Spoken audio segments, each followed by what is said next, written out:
The organ wheezed its final note and died into silence. 27-year-old Elena Cortez stood alone at the altar of Our Lady of Sorrows Church in Bakersfield, California, her borrowed white lace dress suddenly feeling like a costume she'd been caught wearing. The June heat pressed through stained glass windows, turning the sanctuary into a greenhouse of shame. Rows of folding chairs held 43 witnesses to her humiliation. Aunts who'd warned her about Richard, cousins who'd bet he wouldn't show, and neighbors who'd come for the scandal more than the celebration. Elena's 4-year-old daughter, Sophia, sat in the front row clutching a basket of wilted rose petals, her dark eyes wide with confusion. Father Miguel cleared his throat for the third time, his voice dropping to a whisper only Elena could hear. "My child, perhaps we should—" 5 more minutes. Elena's voice didn't shake. She'd survived worse than this. Single motherhood at 23 when Sophia's father vanished. Eviction notices. Night shifts at the cannery while her mother watched Sophia sleep. This was just another door slamming in her face. But the whispers behind her grew louder. "I told you Richard Brennan was no good. What kind of man leaves a woman with a child waiting? She should have known better." Elena felt the heat climbing her neck, the familiar burn of being the town's cautionary tale. The girl who got pregnant young, the woman who couldn't keep a man, the single mother who'd somehow thought she deserved a fresh start. The church door swung open. Every head turned. But it wasn't Richard. A man in a simple gray suit walked down the center aisle, tall, lean, with carpenter's hands and eyes that held too much understanding. Elena didn't recognize him immediately, though something about his steady gait felt familiar.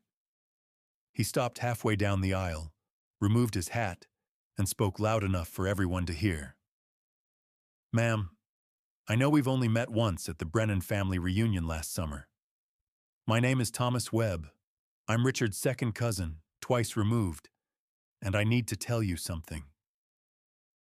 The church held its breath. "Richard isn't coming. He called my house this morning from Reno, said he'd gotten cold feet and kept driving, said he couldn't go through with it." Thomas's voice was calm, factual, without pity. "He asked me to tell you. I refused. Told him a coward delivers his own bad news. But I came here anyway because I figured you deserved to hear the truth from someone, and not spend another hour wondering." Elena's vision blurred. Sophia's small sob pierced the silence. "Now," Thomas continued, walking closer, "I've been where you are. Different church, different year, but the same empty space where someone promised to stand." He reached the altar, his weathered face level with hers. "And I know what it feels like when everyone you've ever known watches you fall apart." He extended his arm. "So here's what I'm proposing. You and I, we walk out of here together, not as a joke or a stunt, but as two people who know what betrayal tastes like. We give this town something to talk about that isn't your humiliation. We give that little girl a reason to stop crying." His voice dropped lower. "And maybe, just maybe, we give each other a second chance at believing people can still be decent." Elena stared at this stranger who somehow wasn't a stranger at all. Thomas Webb. She remembered him now. The quiet man at the barbecue who'd helped Sophia find her lost shoe, who'd fixed the broken latch on her mother's gate without being asked. Richard's family had dismissed him as the poor relation, the construction worker who'd never amounted to much. But Richard Brennan had left her standing here, and Thomas Webb had walked toward her. Take a moment to let us know where you're watching from and what time it is in your corner of the world. If this story is already pulling you in, hit that like button and subscribe. Because what happens next will change everything you think you know about love, loyalty, and the kind of courage it takes to say yes when the whole world expects you to run. Father Miguel's shock broke. This is highly irregular. So is abandoning your bride, Thomas said quietly. Father, I'm baptized Catholic, confirmed, and I've got my papers in order. I came to witness a wedding, might as well have one. Elena looked at her daughter's tear-stained face, then at the rows of people already writing her off as damaged goods, then at the calloused hand still extended toward her. Sometimes salvation doesn't arrive in the package you ordered. Sometimes it walks down the aisle in a borrowed suit, with eyes that have already survived the worst day of your life. Elena placed her trembling hand in his. What neither of them knew was that Richard Brennan's cold feet had nothing to do with fear, and everything to do with the $3,000 gambling debt he'd just skipped town to escape. A debt that would soon bring dangerous men looking for answers. Men who would assume Elena knew where Richard had gone. Men who wouldn't care about the difference between a runaway groom and a spontaneous wedding. The afternoon light slanted through the church windows, casting colored shadows across Thomas Webb's face as he stood beside a woman he'd spoken to exactly once before. Father Miguel's hands shook as he opened the prayer book. In 32 years of officiating weddings, he'd never witnessed anything like this. A ceremony born from rubble, two strangers choosing each other in the wreckage of someone else's cowardice. The priest searched Elena's eyes for doubt, for panic, for any sign this was a mistake wrapped in defiance. He found only quiet resolve. "Are you certain?" Father Miguel whispered to them both. Thomas nodded once. Elena squeezed his hand, not romantically, but like two soldiers making a pact before battle. The whispers from the pews had transformed into something else. Shock, confusion, and from Elena's mother, Carmen, in the third row, a strangled sound that might have been a sob or a prayer. Sophia had stopped crying. She watched this new man with the intensity only children possess when they're trying to decide if an adult can be trusted. Thomas glanced down at her, offered a small smile, then looked back at the priest. "I'm certain," he said. "I came here today because family asked me to. I'm leaving here today because it's the right thing to do." Elena felt the words land differently than Richard's promises ever had. Richard had spoken in grand gestures. "Forever, always, you're my everything." Thomas spoke in present tense. "Today, here, now." Father Miguel began the traditional vows, his voice gaining strength as he surrendered to the strange grace unfolding before him. When he reached the exchange of promises, Thomas turned to face Elena fully. "I can't promise you a fairy tale," Thomas said, abandoning the script. "I work construction. I've got a small house on the east side that needs a new roof. I'm 34 years old, and I've already had my heart broken so badly, I thought I'd never stand in a church again." He paused. "But I can promise you this. I won't leave you standing alone. Not today. Not tomorrow. If we're doing this, we're doing it honestly." The congregation sat frozen. Elena's voice came out steadier than she'd expected. "I have a daughter who needs stability more than she needs a father figure. I work night shifts, and I'm tired most of the time. I don't need rescuing. I need a partner who won't disappear when things get hard." She met his eyes. "If you're offering that, then yes. I'm saying yes." No one in Our Lady of Sorrows church that day would forget what happened next. Father Miguel married them. The simple gold band Thomas had been carrying in his pocket, the one he'd bought for a woman named Catherine 5 years ago, the one she'd left on his kitchen table with a note saying, "I can't do this anymore," slid onto Elena's finger. It fit. When the priest pronounced them husband and wife, Thomas didn't kiss her. Instead, he knelt down to Sophia's eye level.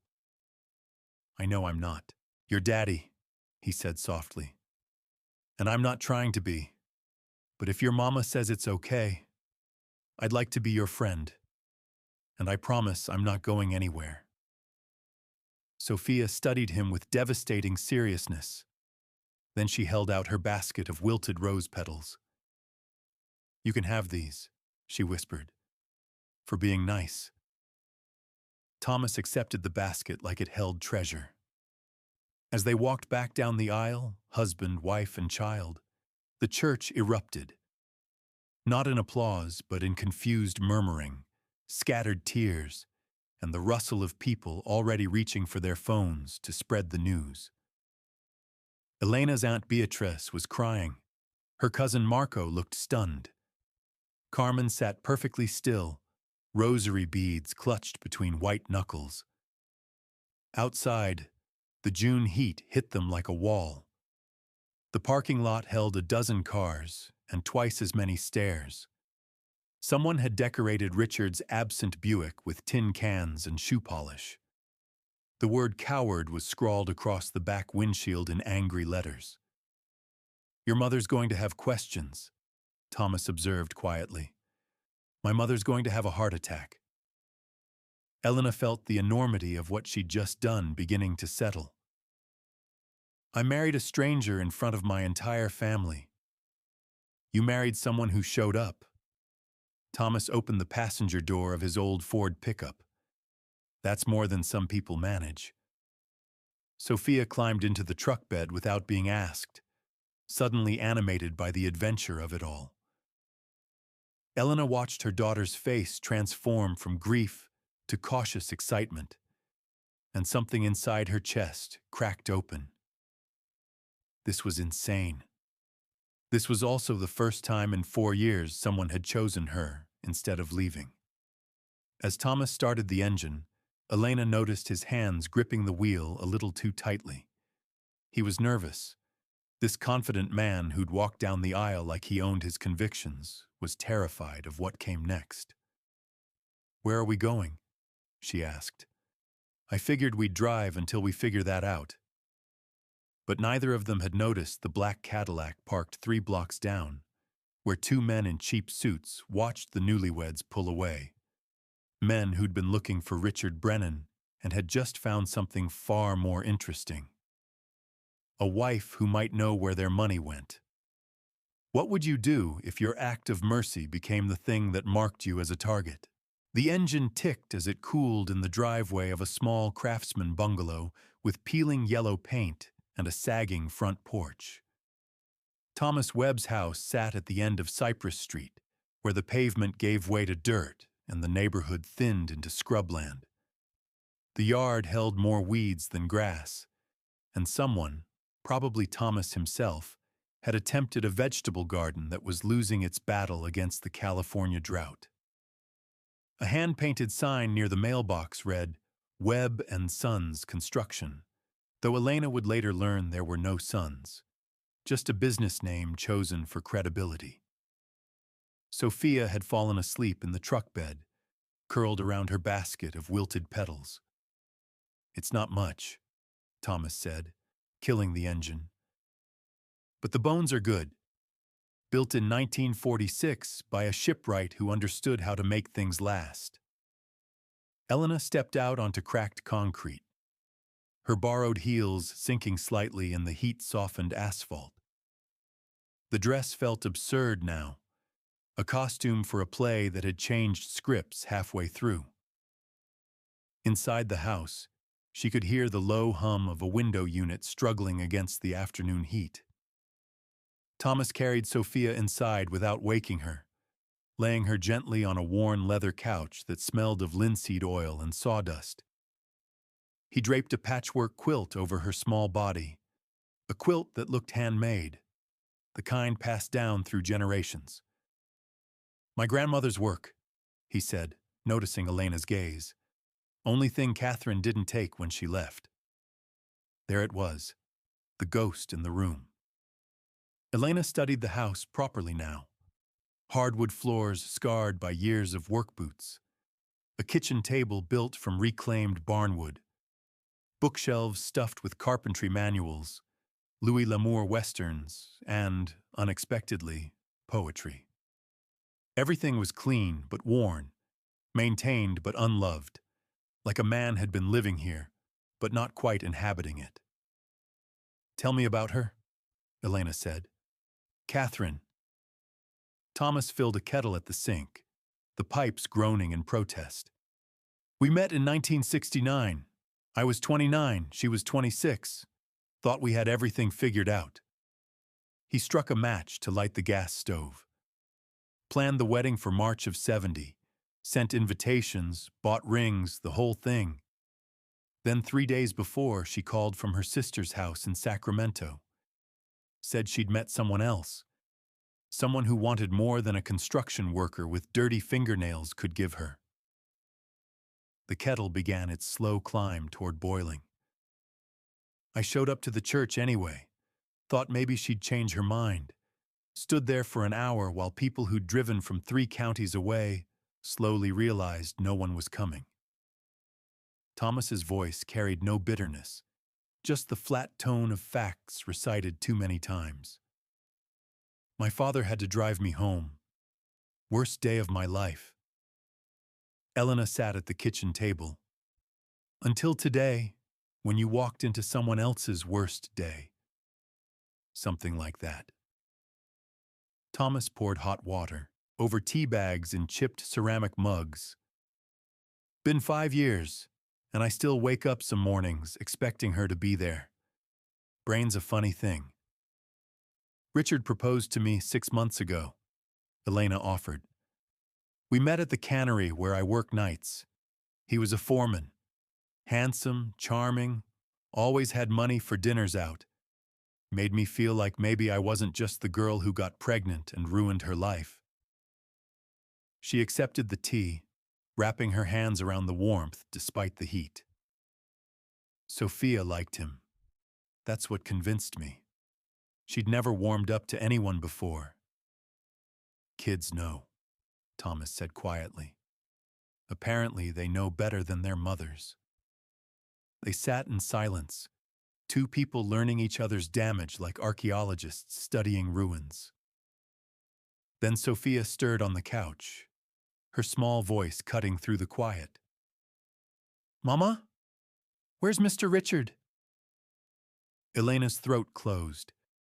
Thomas crossed to the couch, kneeling beside the little girl with the same careful respect he'd shown at the altar. "Mr. Richard had to go away, sweetheart. But your mama and I are going to make sure you're okay. You hungry? I make pretty good grilled cheese." Sophia's eyes, dark and ancient beyond her 4 years, studied his face. "Are you going away too?" The question hit like a fist. "No, ma'am," Thomas said. "I'm staying right here." While Thomas cooked, Elena explored the small house.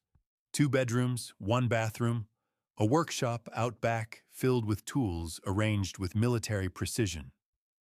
Everything spoke of a man who'd built a life designed for solitude and learned to call it peace. In the 2nd bedroom, she found evidence of the life he'd almost had. A crib frame leaning against the wall, half assembled.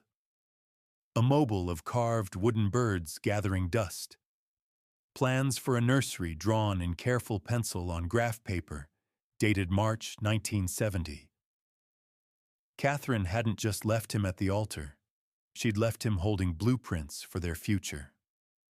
Elena didn't know that at that exact moment, 3 miles away, Richard Brennan's landlord was being questioned by 2 men who didn't identify themselves as police, but carried the kind of authority that came from violence rather than badges.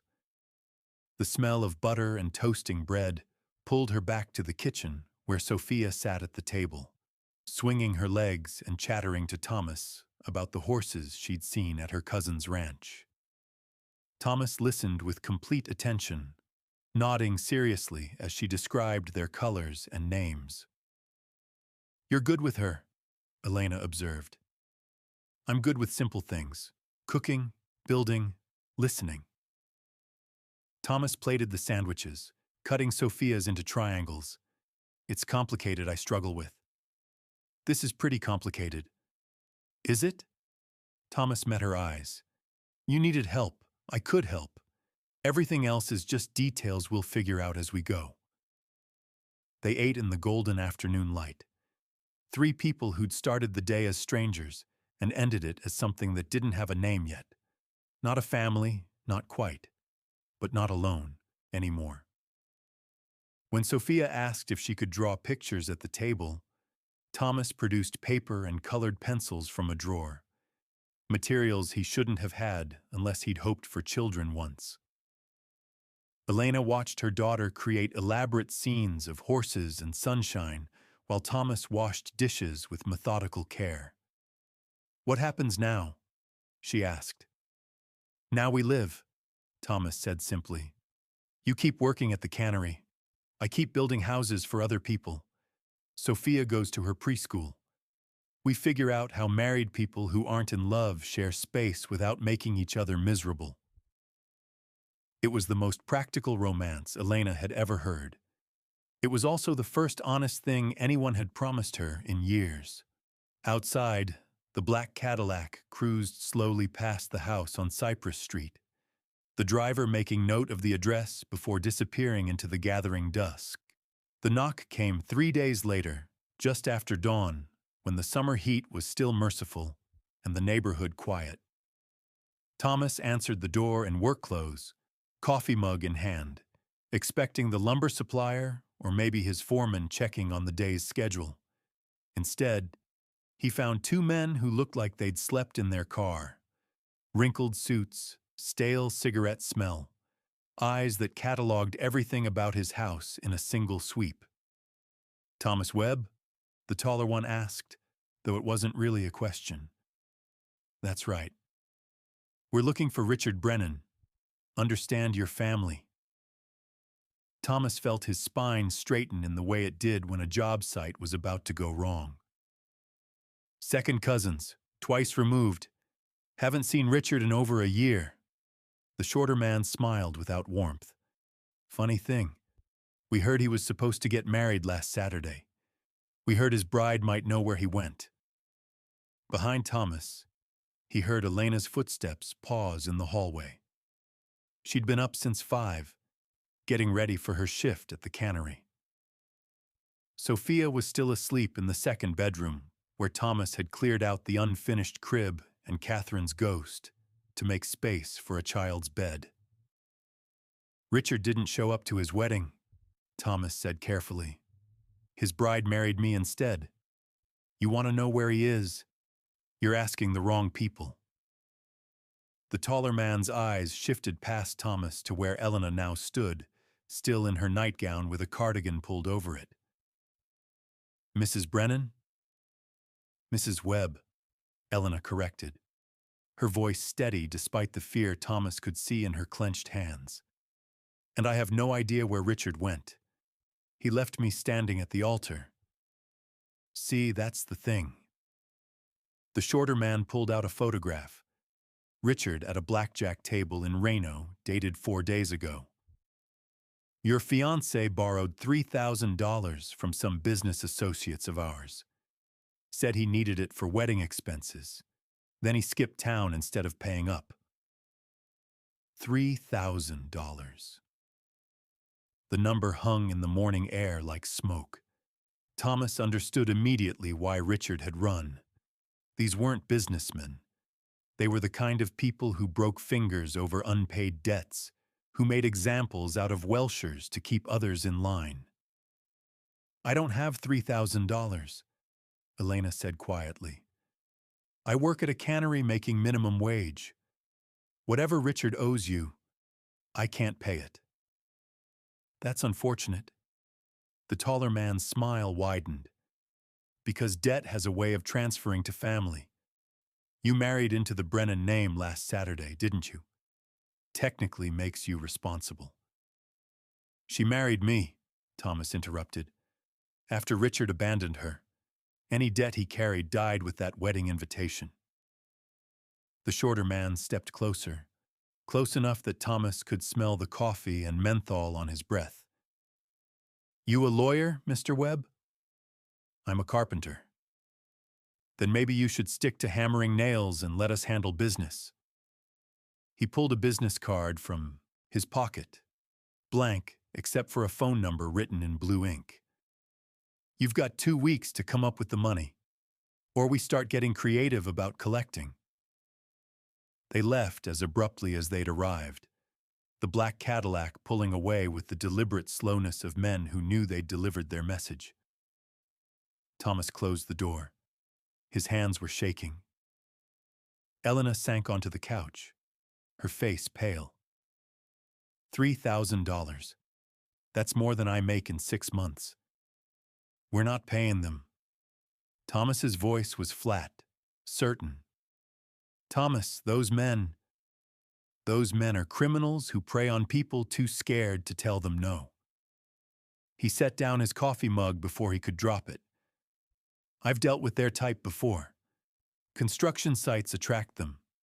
Loan sharks, protection rackets, guys who think they can intimidate working people into funding their operations. Elena looked at him with new eyes. What did you do? I told them to go to hell. Thomas sat beside her, careful to leave space between them. They'd been sleeping in separate rooms, moving around each other with the careful politeness of roommates. Lost a job over it. Got blacklisted from 3 contractors. But I didn't pay. I can't ask you to do that again. You're not asking. I'm deciding. Thomas ran his hands through his hair. Elena, I stood at an altar and promised I wouldn't leave you alone. That includes not leaving you alone with vultures picking at Richard's mistakes. From the hallway, a small voice. Mama? Sophia stood in her pajamas, holding the stuffed rabbit she slept with, her face creased with sleep and worry. Why are you sad? Elena opened her arms, and her daughter climbed into her lap, fitting herself into the space mothers and children learn to share. Just grown-up stuff, baby. Nothing for you to worry about. But Sophia was 4 years old and had learned early that when adults said not to worry, it meant worry more. Thomas watched them, this woman and child who'd become his responsibility through the strangest covenant he'd ever entered, and felt something shift in his chest. Not love, not yet, but something fiercer. The protective fury of a man who'd already lost one future and refused to lose another. We need help, Elena said quietly over Sophia's head. I know.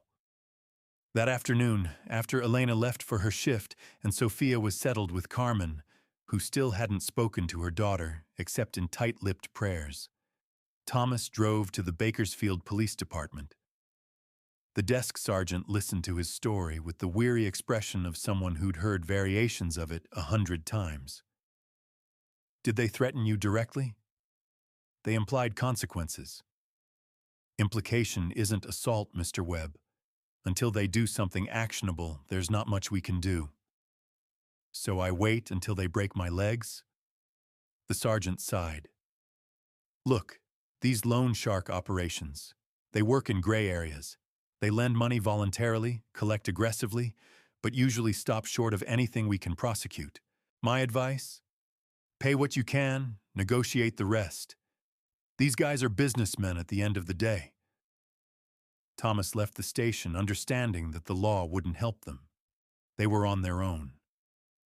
That evening, he sat at his kitchen table with a pencil and paper, calculating numbers he couldn't make work.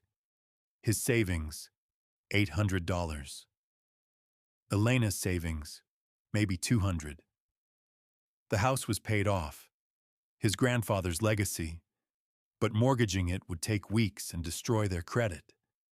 He could sell his truck, his tools, everything he'd built his business on, and still come up short.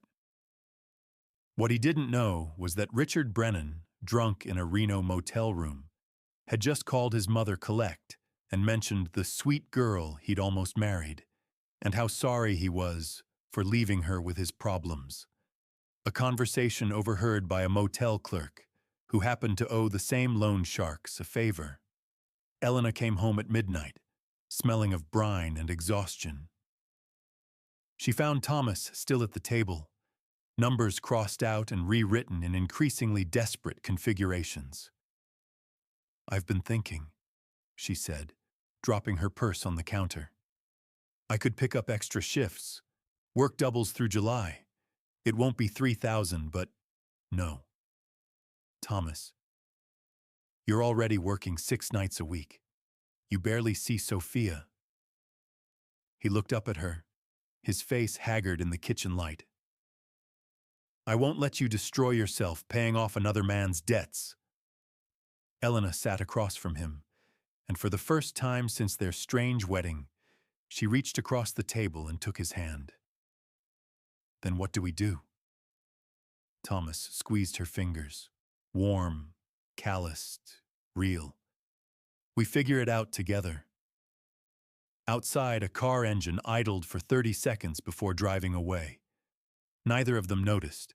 The church basement smelled of instant coffee, old hymnals, and the particular mustiness that comes from carpet that's seen 50 years of potlucks. Elena hadn't wanted to come to the community meeting. She'd spent the week dodging her mother's calls and avoiding the grocery store where women she'd known her whole life would stop their carts to stare. But Thomas had insisted, his reasoning simple and irrefutable. "Hiding makes you look guilty. Walking in with your head up makes you look like someone they wronged." So here they were on a Wednesday evening, sitting in folding chairs among the 40-odd residents of Our Lady of Sorrows Parish, pretending to care about the upcoming harvest festival, while every eye in the room tracked their movements. Sophia sat between them, coloring quietly in a book Thomas had bought her. Horses and barns and wide-open fields where nothing bad ever happened. Father Miguel was discussing volunteer sign-ups when Carmen Cortez stood up. Elena's mother hadn't spoken to her since the wedding, 7 days of silence sharp enough to draw blood. Now she faced the assembly, her worn hands gripping the back of the chair in front of her.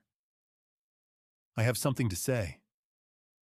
Carmen's voice carried the authority of a woman who'd raised 5 children alone after her husband died in a refinery accident. "About my daughter." Elena felt her stomach drop. Last Saturday, Elena was abandoned by a man who made promises he couldn't keep. Some of you were there. Some of you whispered about it afterward like it was entertainment. Carmen's eyes swept the room, landing on specific faces. "I was angry with her for accepting help from a stranger. I thought she'd made a foolish choice out of desperation." The room held its breath. "But then I watched Thomas Webb these past 7 days. Saw him drive Elena to work every night and pick her up every morning so she wouldn't walk in the dark. Saw him fix my gate and my porch light without asking for thanks.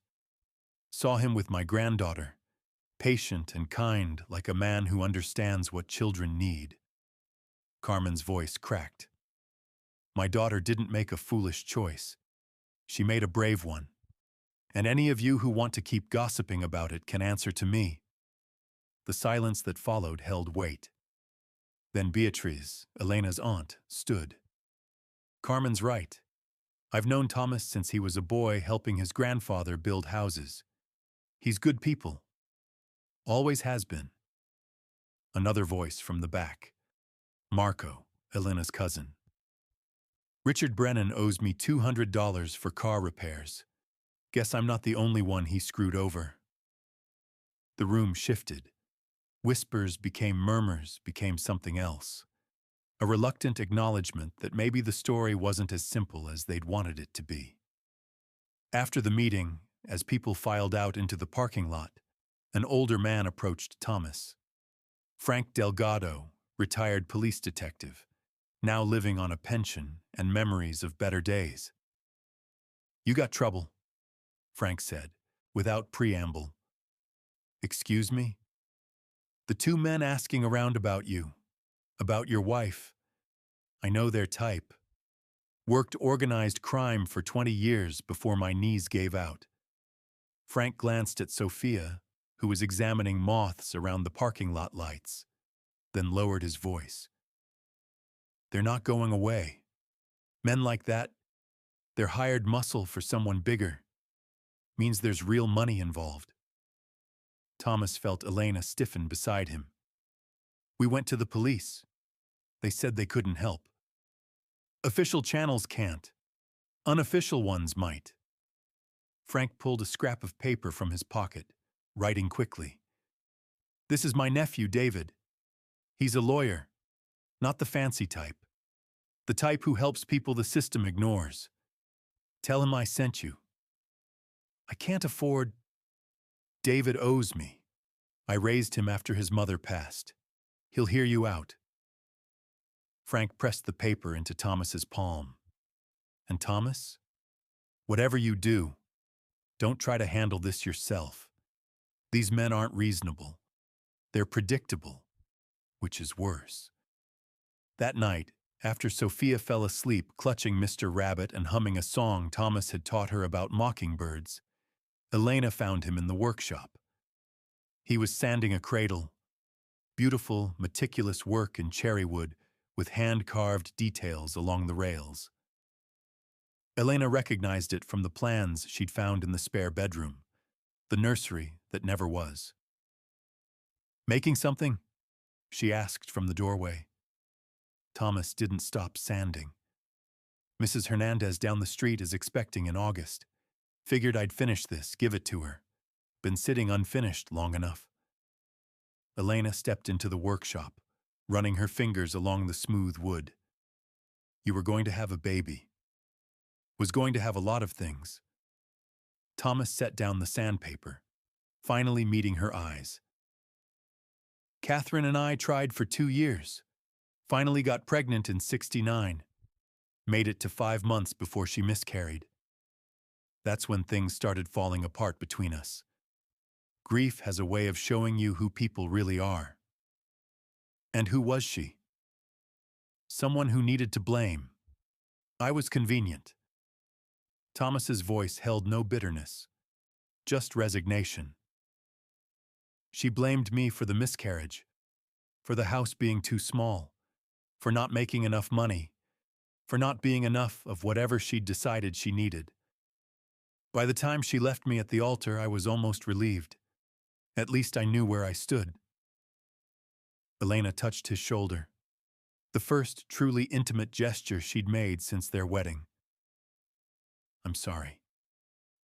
Don't be. That life taught me something important.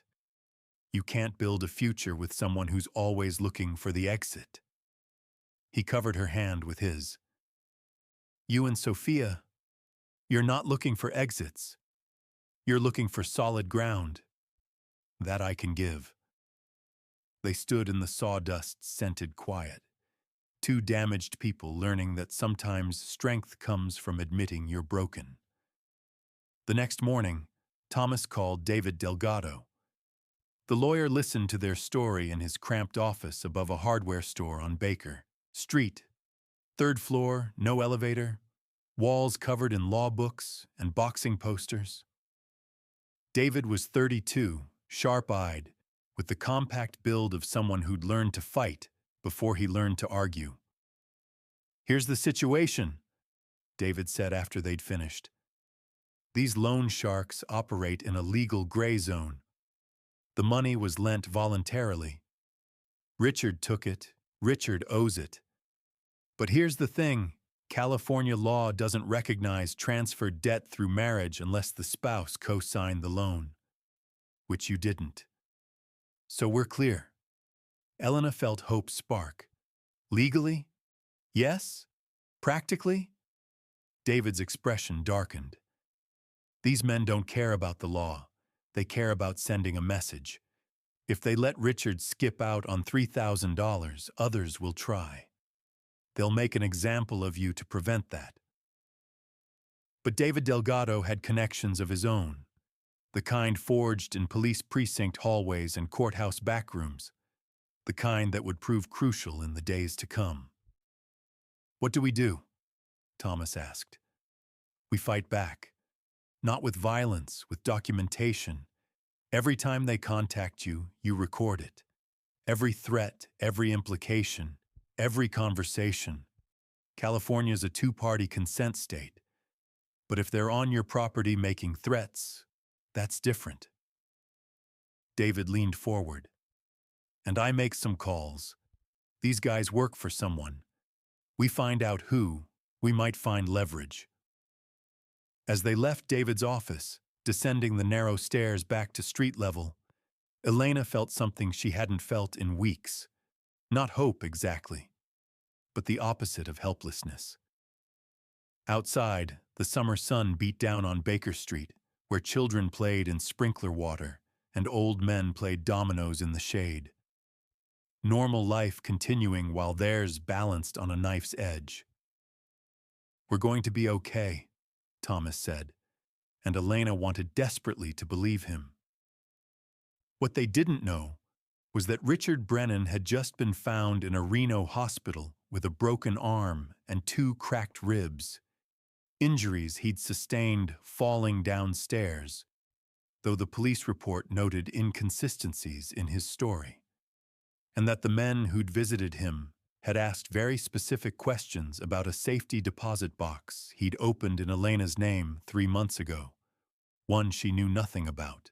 The phone call came at 2:15 in the morning, shattering the fragile peace of the house on Cypress Street. Thomas grabbed the receiver on the second ring, his heart already racing with the particular dread that comes from middle-of-the-night calls. Elena appeared in the hallway, backlit by the bathroom light, her face pale. Mr. Webb? A woman's voice, official and tired. This is Mercy General Hospital in Reno, Nevada.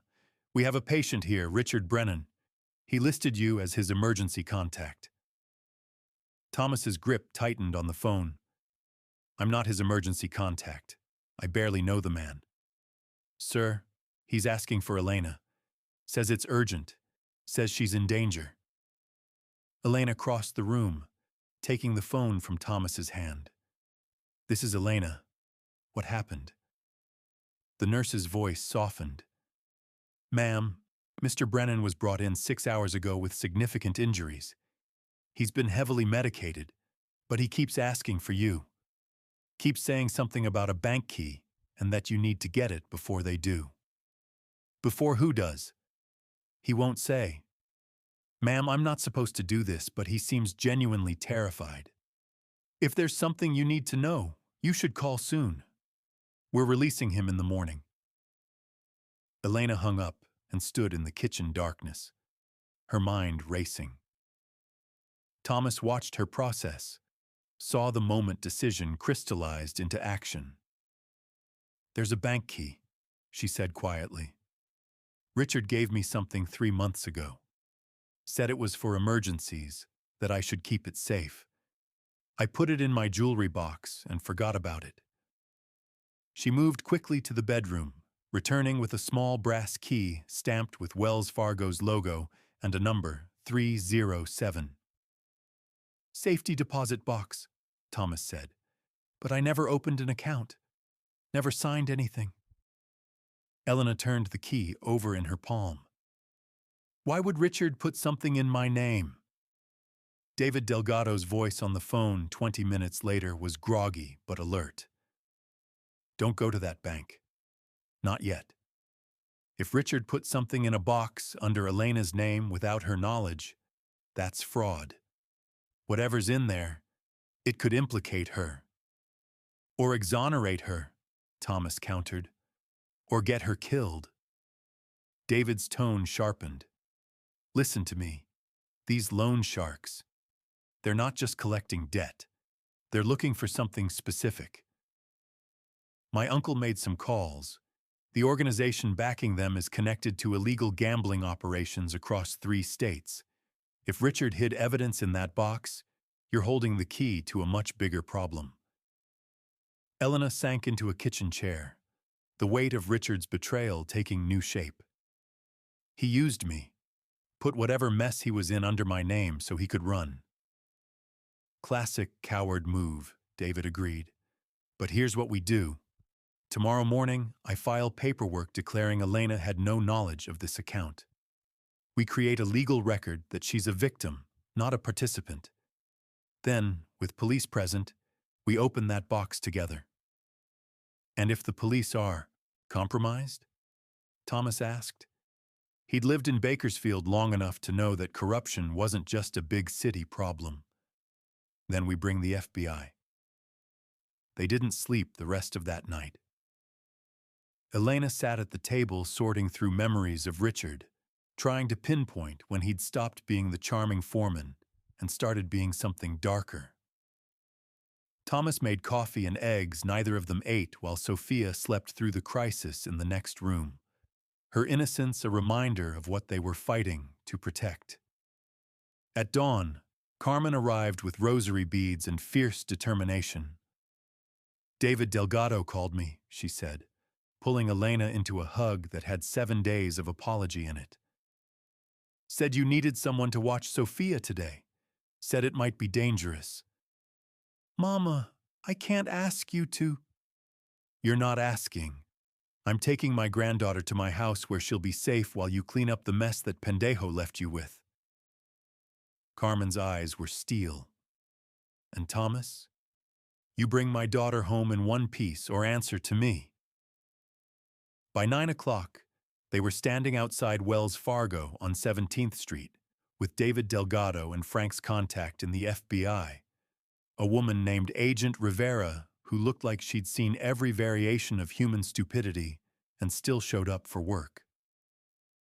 We open the box, photograph everything, and nobody touches anything until I clear it, Rivera instructed. If there's evidence of a crime, this becomes federal custody. Everyone understand? The bank manager, a thin man named Peterson, who looked like he regretted his career choices, led them to the vault with visible nervousness. The account was opened in March under Elena Cortez's name. Monthly fees paid in cash through May, then defaulted. I never opened this account, Elena repeated for the 4th time. Ma'am, I believe you. Peterson inserted his master key, waiting for Elena to add hers. The box slid open. Inside, $3,000 in cash, rubber-banded in neat stacks. A ledger filled with names, dates, and amounts. And photographs, dozens of them, showing Richard at card tables, horse tracks, and backroom poker games with men whose faces radiated the particular menace of organized crime. Jesus Christ, David muttered. Agent Rivera pulled on latex gloves, carefully extracting the ledger. This is a record of gambling debts across Nevada and California. Names here include known associates of the Moretti family. She looked up sharply. Richard Brennan wasn't just a gambler. He was laundering money through these games. Elena felt the room tilt. Laundering? Using legitimate winnings to clean illegitimate cash. He was a middleman. Rivera photographed each page with methodical precision. And when he tried to skim $3,000 off the top for his wedding, they noticed. Thomas understood before Elena did. They don't want the money back. They want this ledger, evidence that could destroy their entire operation. And they think Elena knows where it is. The weight of those words settled like snow before an avalanche. We need protective custody, David said immediately. Elena and Sophia both, until we can use this to... No. Elena's voice cut through the panic. I'm not running.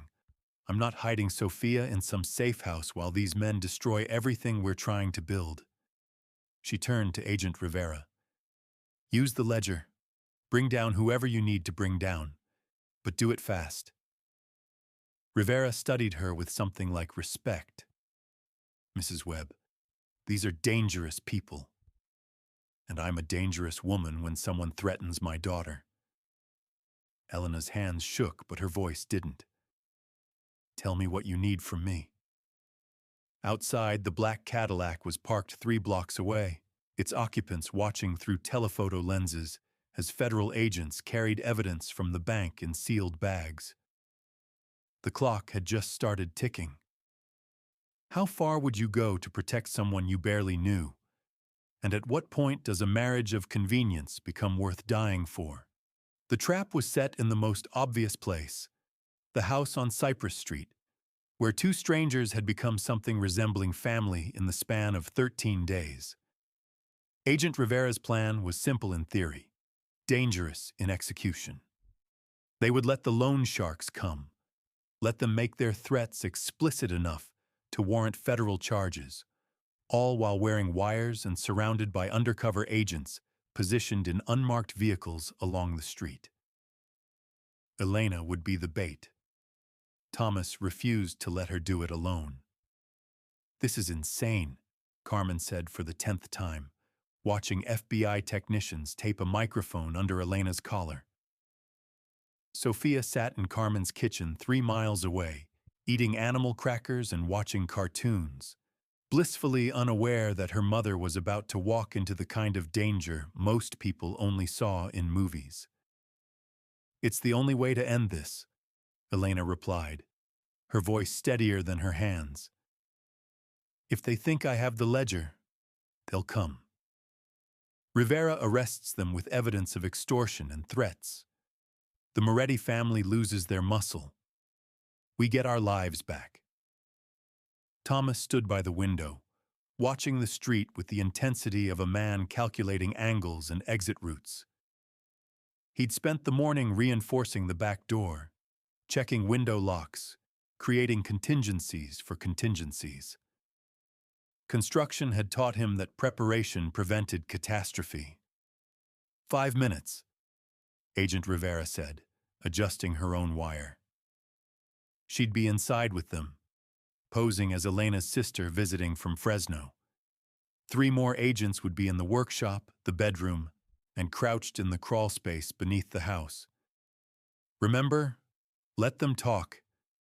Don't admit to having the ledger, don't threaten them. Just let them incriminate themselves." The black Cadillac pulled up at exactly 2 o'clock, punctual as death. The same 2 men emerged, cheap suits, expensive menace. But this time they weren't alone. A 3rd man stepped out, older, silver-haired, wearing a tailored jacket that probably cost more than Thomas made in a month. This was someone higher up the chain, someone important enough to handle problems personally. The knock was polite, almost friendly. Thomas opened the door with his heart hammering against his ribs. "Gentlemen? Mr. Webb, Mrs. Webb." The silver-haired man's smile was practiced, empty. "My name is Vincent. I believe my associates have already introduced themselves. May we come in? I'd rather you didn't. I'd rather this conversation stayed civil." Vincent's smile didn't waver, but his eyes did something colder. "We're here about a misunderstanding, about property that belongs to our organization.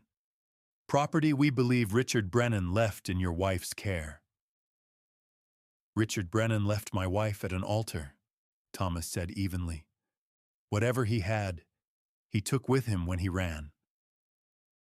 Vincent stepped forward, close enough that Thomas could smell his cologne, something expensive that couldn't quite mask the scent of threat underneath. "See, that's where things get complicated. Because we know about the safety deposit box. We know the FBI was there this morning, and we know your wife signed paperwork transferring evidence into federal custody." Elena appeared behind Thomas, her face pale but resolute. "That evidence proves I'm innocent, that Richard used my name without permission. You want someone to blame, find him in Reno." "Richard's been handled." Vincent's tone suggested permanence. "Now we're handling loose ends." The room went cold. "Are you threatening my wife?" Thomas's voice dropped to something dangerous. "I'm explaining consequences." Vincent glanced around the small house, his gaze lingering on family photos, on the drawing Sophia had made of horses that still hung on the refrigerator. You have a child, I understand. 4 years old. Daughter needs her mother. Would be a shame if anything happened to complicate that. Thomas moved before Elena could stop him, before Rivera could intervene, before his brain could override the fury that had been building for 2 weeks. He grabbed Vincent by his expensive lapels and slammed him against the doorframe hard enough to rattle the hinges. You threaten my daughter? You threaten my wife? In my home? Thomas's voice was granite. I don't care who you work for. I don't care what organization backs you. You come near my family again, and I'll— Thomas, stop! Elena's voice cut through the rage. Rivera was already moving, badge out, gun drawn. Vincent Moretti, you're under federal arrest for extortion, witness intimidation, and conspiracy to commit violence. The 2 men in cheap suits reached for weapons they'd never clear. FBI agents poured from the bedroom, the workshop, erupted from unmarked cars with the coordinated precision of people who'd done this 100 times. Vincent's smile finally died as handcuffs clicked around his wrists. That was quite a performance, Mr. Webb, he said quietly as agents led him toward the door. But you should know, the Moretti family has a long memory. This doesn't end today. Yes, it does. Agent Rivera stepped forward with the satisfaction of someone who'd been waiting years for this moment. Your ledger, Vincent. The one Richard kept? It includes dates, names, and amounts that tie directly to 3 unsolved murders and a money laundering operation spanning 5 years. By tomorrow morning, 14 members of your organization will be in federal custody. The Moretti family just became past tense. As they loaded Vincent and his men into unmarked cars, as neighbors gathered on porches to watch the spectacle, Elena felt her legs give out. Thomas caught her, holding her steady as the adrenaline crash hit like a physical blow. It's over, he whispered into her hair. It's really over. But Elena was crying, not from relief, but from the sudden understanding of what they'd survived. 2 weeks ago, she'd been standing at an altar, humiliated and alone.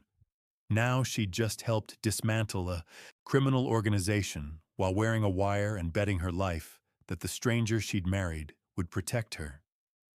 And he had.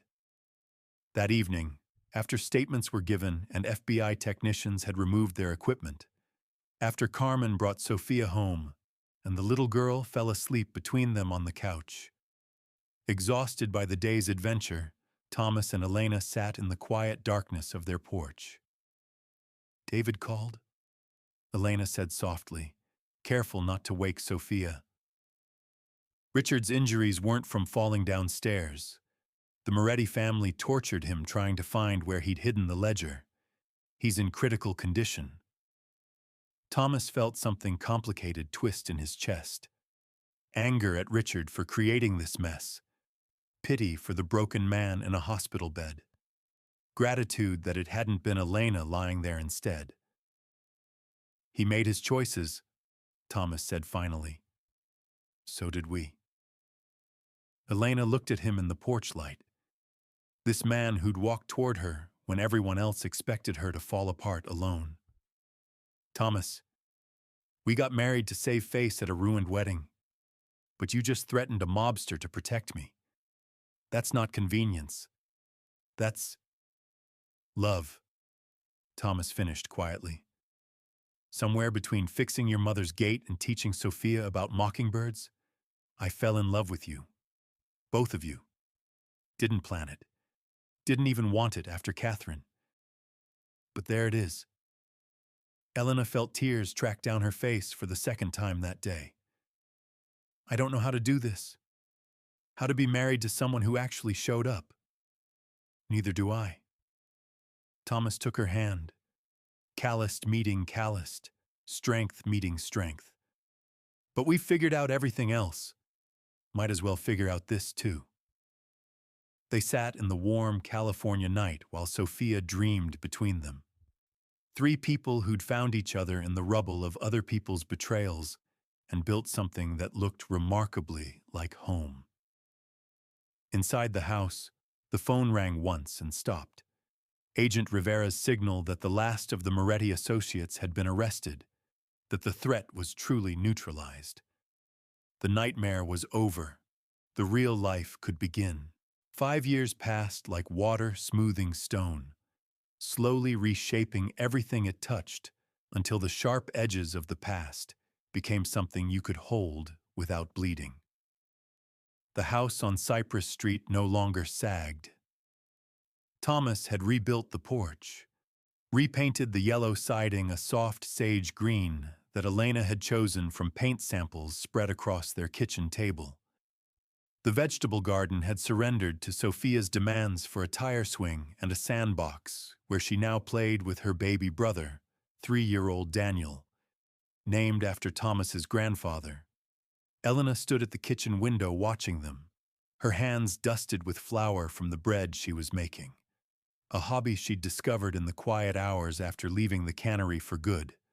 Thomas's construction business had grown steady enough that she could work the books from home, managing accounts and bids while being present for the small moments that made up a childhood.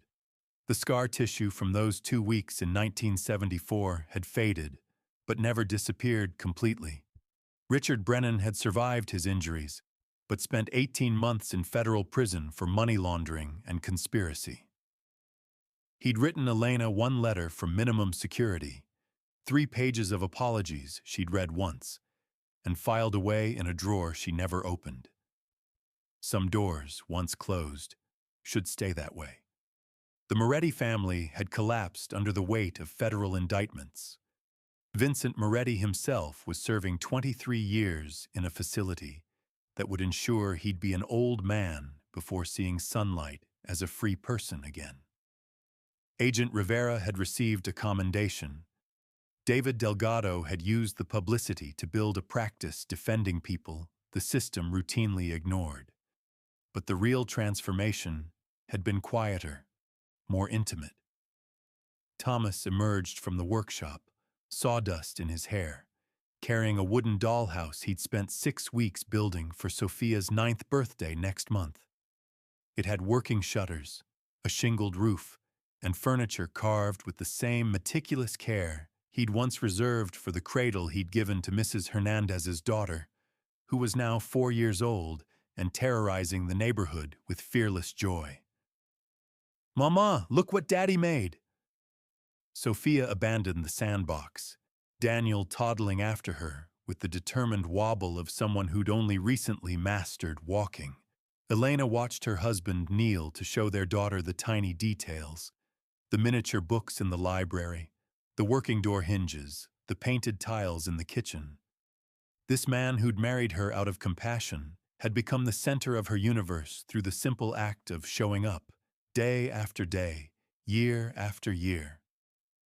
"It's beautiful," Sophia breathed, already planning elaborate stories for the invisible family who would live there. That evening, after the children were asleep and the dishes were done, Elena and Thomas sat on their porch, a ritual they'd maintained since that first terrible, wonderful night when federal agents had dismantled their nightmares. "Carmen called," Elena said, settling into the space beneath his arm that felt made for her. "She wants us to come to the church anniversary celebration. 25 years of Father Miguel's service. The same church where we got married? The same altar where you saved my life."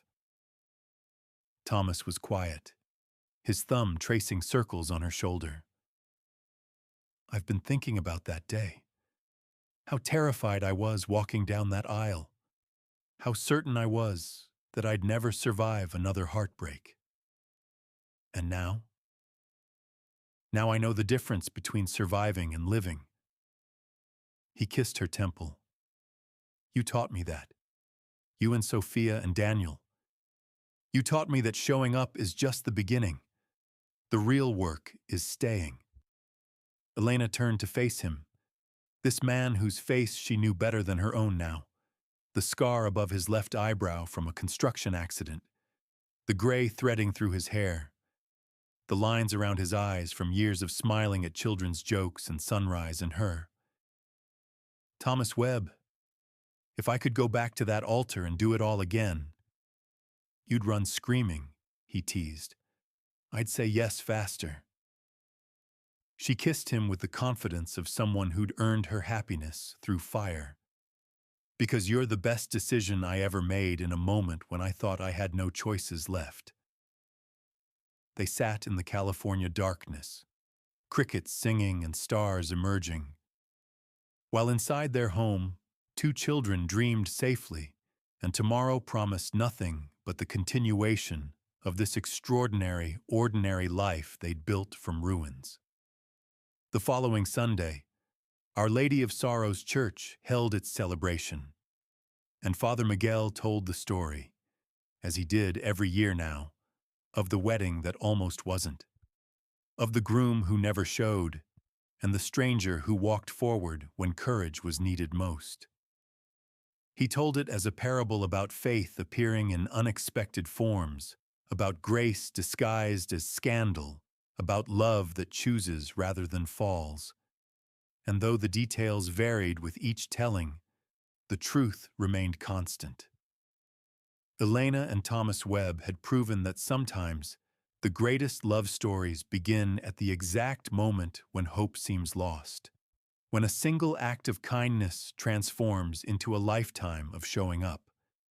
People still whisper about it in Bakersfield, the legendary wedding of June '74. Some say Thomas had been in love with Elena for years, watching from afar. Others claim it was divine intervention, God's hand moving through human choices. The young people call it the most romantic thing they've ever heard. But ask anyone who was there, anyone who witnessed what came after, and they'll tell you something simpler, truer. Sometimes the person who saves you is the one who needed saving just as much. To this day, if you visit Cypress Street in Bakersfield, you might see an older couple on their porch in the evenings, still holding hands, still building a life from the rubble of other people's mistakes. And if you ask them, the secret to a marriage that started with a runaway groom and a spontaneous vow, they'll tell you what they've always known. Love isn't about perfect beginnings. It's about imperfect people choosing each other over and over until choosing becomes as natural as breathing. If this story reminded you that hope can appear in the most unexpected moments, leave a comment below sharing where you're watching from. And subscribe, because every week we uncover true stories of ordinary people doing extraordinary things when it matters most.